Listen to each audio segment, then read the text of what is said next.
फसाद की जड़। छोटी कहानी। दो दोस्त थे, गहरे दोस्त। एक इधर से था, दूसरा उधर से, लेकिन दोनों रहते यहाँ थे। दोनों की बोली अलग थी, खान पान अलग था, पहनावा अलग था। दोनों धार्मिक तो थे, मगर दोनों के पूजा पाठ का तरीका अलग था। शुरुआती दौर में जब एक दूसरे से मिले तो दोनों के पास न काम था और न रहने की जगह।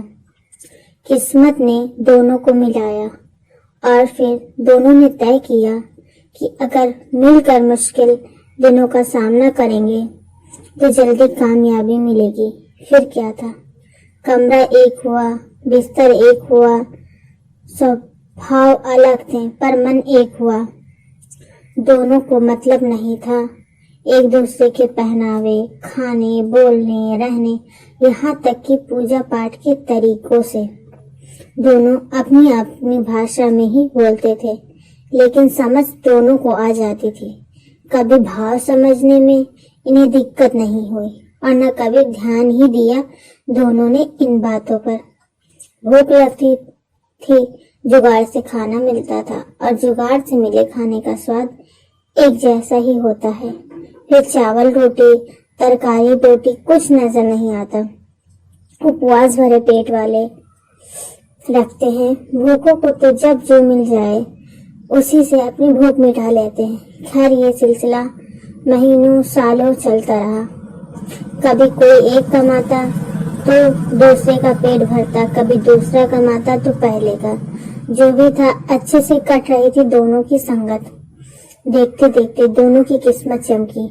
नौकरी मिली बहुत अच्छी, कमरे से घर बना, घर में राशन भरा, राशन से भरा पेट, और भरे पेट ने दिमाग को ताकत दी, बहुत ताकत। इतनी ताकत की बातों में गहराई ना भी हो तब भी खोद कर गहराई बना लें।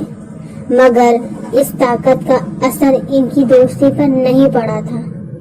हाँ, कई बातों को लेकर बहस जरूर हो जाती थी। अब इन्हीं दिनों में से एक के गांव से उसका बचपन का दोस्त आया। आगंतुक ने अपने दोस्त की तरक्की देखी तो उसकी आंखें चौंधिया गईं। इधर दोनों दोस्तों में बहस कुछ ज्यादा ही होने लगी थी। अब काम भर का काम था, मेहनत बिल्कुल कम थी।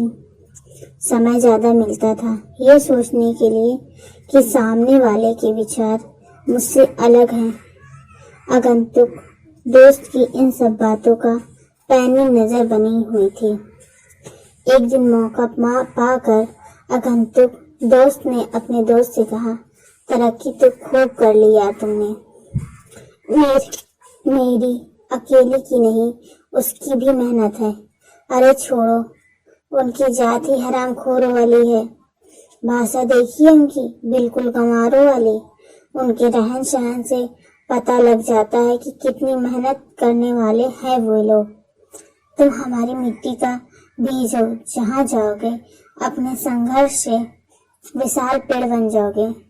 मुझे पूरा यकीन है कि इस तरक्की में पूरा योगदान तुम्हारा ही है। अरे नहीं, ऐसा नहीं है, मानो न मानो ऐसा ही है।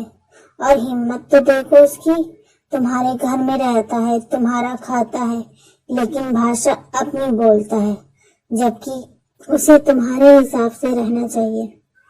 वैसे वो मना करता रहा, लेकिन कहीं न कहीं उसके दिमाग में बैठ गया कि बात सही है। आगंतुक दोस्त अपना काम करके चला गया और इधर देखते ही देखते विवाद बढ़ने लगा। वो कहता, तुम ऐसे नहीं ऐसे बोलो।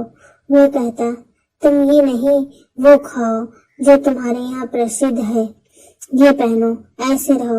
और फिर ये विवाद बढ़ते बढ़ते दोनों को अलग करके ही समाप्त हुआ। अब दोनों फिर से सड़क पर थे। जो उम्मीद लेकर आए थे अपने घर से, वो टूट चुकी थी। जिस विश्वास के साथ एक दूसरों का हाथ थामा था, वो मर चुका था। जिस प्यार के साथ दोनों साथ एक कमरे में रहने आए थे, वो नफरत में बदल चुका था। दोनों ने गांव लौटने के बाद एक दूसरे के क्षेत्रों के बाग में जहर उगलना शुरू कर दिया। एकता की बातें करते हुए इंसानियत के बीच बंटवारा करने लगे और फिर एक दिन सब बर्बाद हो गया। कुछ बातों पर ध्यान दीजिए। फसाद संपन्न लोगों के दिमाग से शुरू होता है, जरूरतमंदों को पेट भरने तक से फुर्सत कहाँ है। तो आपको ये कहानी कैसी लगी जरूर बताएं। क्या कोई ऐसा है जो मेरी ये कहानी सुन रहा है, जो अपने ऐसे ही किसी जिगरी दोस्त से अलग हुआ हो, तो कमेंट्स में